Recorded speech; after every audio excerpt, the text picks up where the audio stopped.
মানে ভয়ের ব্যাপারটা আসবো, যেটা মূল আলোচনা, তার আগে কয়েকটা কথা একটু বলি। সেটা হচ্ছে ভারতের সাথে আমরা স্বার্থ রক্ষা পাবো।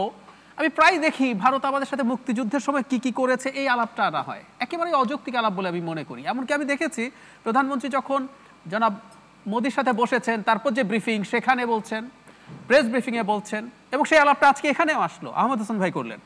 মানে আপনি আমাকে স্বাধীনতার সময় সাহায্য করেছেন, সো হোয়াট?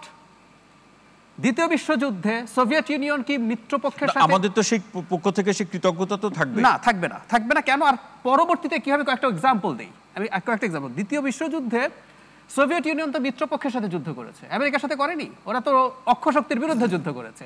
যুদ্ধ শেষ হতে না হতে সোভিয়েত ইউনিয়নের সাথে আমেরিকার শত্রুতা তৈরি হয়নি? হয়েছে। যাদের সাথে আমেরিকা যুদ্ধ করলো মিত্ররা, ব্রিটেন, ফ্রান্স, সবাই, সেই জার্মানি, ইটালি, জাপান, প্রত্যেকে তারা বন্ধু হলো। এরপর তারা এখন একই বন্ধু। ভিয়েতনাম ওয়ারের সময় চায়না সিরিয়াসলি সাহায্য করেছে ভিয়েতনামকে আমেরিকার বিরুদ্ধে ফাইট করার সময়। সাউথ চায়না সি নিয়ে যদি আজকে কোনো যুদ্ধ বেঁধে যায় তাইওয়ানকে কেন্দ্র করে, ভিয়েতনাম যদি যুদ্ধ করে, সে আমেরিকার পক্ষে যুদ্ধ করে। আমাদের এখানকার প্রেক্ষাপট তো ভিন্ন না, একেবারেই ভিন্ন না। আমি এই কথাটাই বলছি। প্রথম কথাটা হচ্ছে ভারত, আমি ব্যক্তিগতভাবে মনে করি শুধু শেষ মুহূর্তে আসা বলে না, আমাদের মুক্তিযোদ্ধারা ওখানে যাওয়া, ট্রেন হওয়া, শরণার্থীদের সাহায্য করা, সবকিছু মিলে ভারত না হলে আমাদের স্বাধীনতাটা কোনোভাবেই এরকম ইজি হতো না, আমি মনে করি।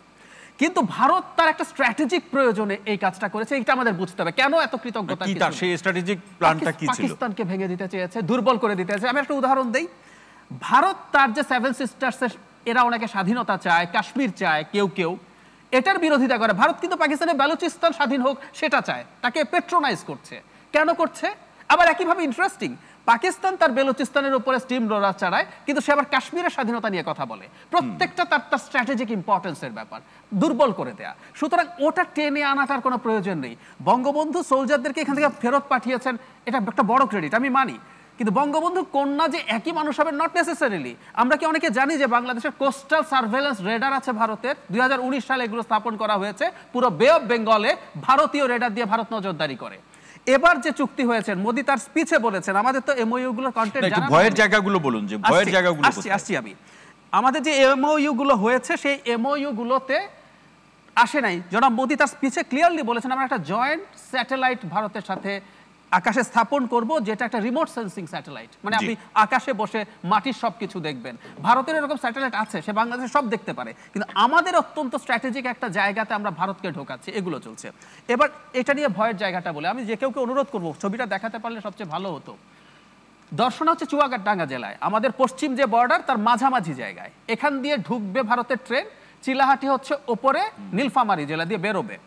আপনি দেখবেন অন্যান্য ট্রানজিট রুটগুলো, করিডোরের রুটগুলো ভারতের দূরত্ব কমিয়ে দেয়, এই রুটটা দূরত্ব কমায় না। টাইমস অফ ইন্ডিয়া হেডিং করেছে যে বাংলাদেশের মধ্য দিয়ে রেল লাইন হবে চিকেন নেক বাইপাসের জন্য। কেন চিকেন নেক বাইপাস করতে হবে? তারা এই উদাহরণ দিচ্ছে, যে কেউ পড়তে পারেন। 16 জুন এই রিপোর্টটা পাবলিশ হয়েছে টাইমস অফ ইন্ডিয়ায়। ওরা বলছে যে 2017 সালে একটা ডোকলাম স্ট্যান্ড অফ হয়েছিল ভুটানের ওখানে, একটা জায়গা নিয়ে ভারত এবং চাইনিজ ফোর্স, এই যে লাদাখে হলো তার আগে ওখানে হয়েছিল। ওরা 2 মাসের মতো মুখোমুখি ছিল। টাইমস অফ ইন্ডিয়া বলছে তখন ভারতের চিকেন নেক দিয়ে যে সাধারণ বেসামরিক এবং সামরিক পণ্য পরিবহন হয় সেটা ঝুঁকিতে পড়েছে। বাংলাদেশের মধ্য দিয়ে এই অল্টারনেটিভগুলো সেই ঝুঁকি কমাবে, ক্লিয়ারলি বলছে। তাহলে ধরুন ভবিষ্যতে চায়না ভারতের তো একটা যুদ্ধ পরিস্থিতি আছে, যুদ্ধ বেঁধে যেতেও পারে। যখন চিকেন নেক প্রবলেমে পড়বে, আমাদের দেশের ভেতর দিয়ে যখন ভারতের মিলিটারি গুড যাবে, আমরা তো একটা পটেনশিয়াল আক্রমণের জায়গায় পড়ে যাব, এটা খুব স্বাভাবিক। সো আমরা এই ঝুঁকিগুলো আসলে তৈরি করছি।